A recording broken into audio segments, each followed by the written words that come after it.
বান্ধবীর আউটডোর শ্যুটের জন্য চলে গিয়েছিলাম পুরনো রেল স্টেশন খুলনা। নমস্কার সবাইকে, কেমন আছেন সবাই? আমার নতুন একটি ব্লগে সবাইকে স্বাগত জানাই। তো আমরা চলে এসেছিলাম সকাল সকাল বান্ধবীর আউটডোর শ্যুটের জন্য পুরনো রেল স্টেশন। এটা খুলনা পুরনো রেল স্টেশন, যেটা এখন আপাতত কোনো কাজে লাগে না। তো এখানে আমরা চলে এসেছিলাম কিছু অ্যাস্থেটিক ছবি তোলার জন্য। তো ক্যামেরাম্যান ভাইয়া আমাদের এখানে আসতে বলেছিল, তো আমরা সবাই মিলে চলে এসেছিলাম এখানে। তো এই যে ক্যামেরাম্যান ভাইয়ার আরেকজন অ্যাসিস্ট্যান্ট, এই ভাইয়াটা এত ভালো না বললেই নয়। এই ভাইয়াটা অনেক ভালো ছিল, আমাদের অনেক সুন্দর সুন্দর ছবি তুলে দিয়েছিল। আর এখানে আমার বান্ধবীর আউটডোর শ্যুট শুরুও হয়ে গিয়েছিল। সে সুন্দর সুন্দর করে ছবি তুলছিল, বিভিন্ন ধরনের পোজ, বিভিন্ন ধরনের ছবি। আর আমরা বসে বসে একটু ভিডিও করে নিচ্ছিলাম, দেখতেছিলাম যে কেমন কি করতেছে।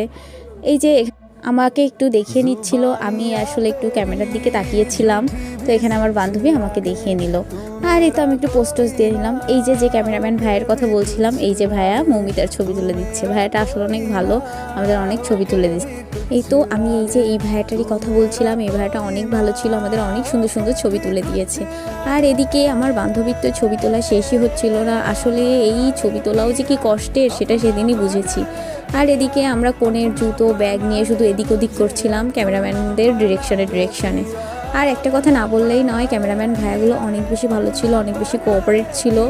আর বান্ধবীকে অনেক বেশি হেল্প করছিল, সব পোস্ট দেখিয়ে দিচ্ছিল।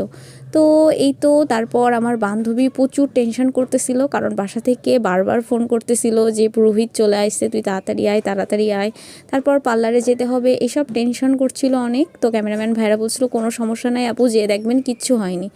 আর এদিকে কনের মুকুট আমার কাছে চলে এসেছিল, তো আমরা বাসার উদ্দেশ্যে রওনা দিয়ে নিয়েছিলাম। এই তো আজকের মতো এতটুকুই। কেমন লাগলো আমার মিনি ব্লগটা অবশ্যই জানাবেন। দেখা হবে বিয়ের আরেকটা নতুন পর্ব নিয়ে। ততক্ষণ সবাই ভালো থাকবেন, সুস্থ থাকবেন। টাটা।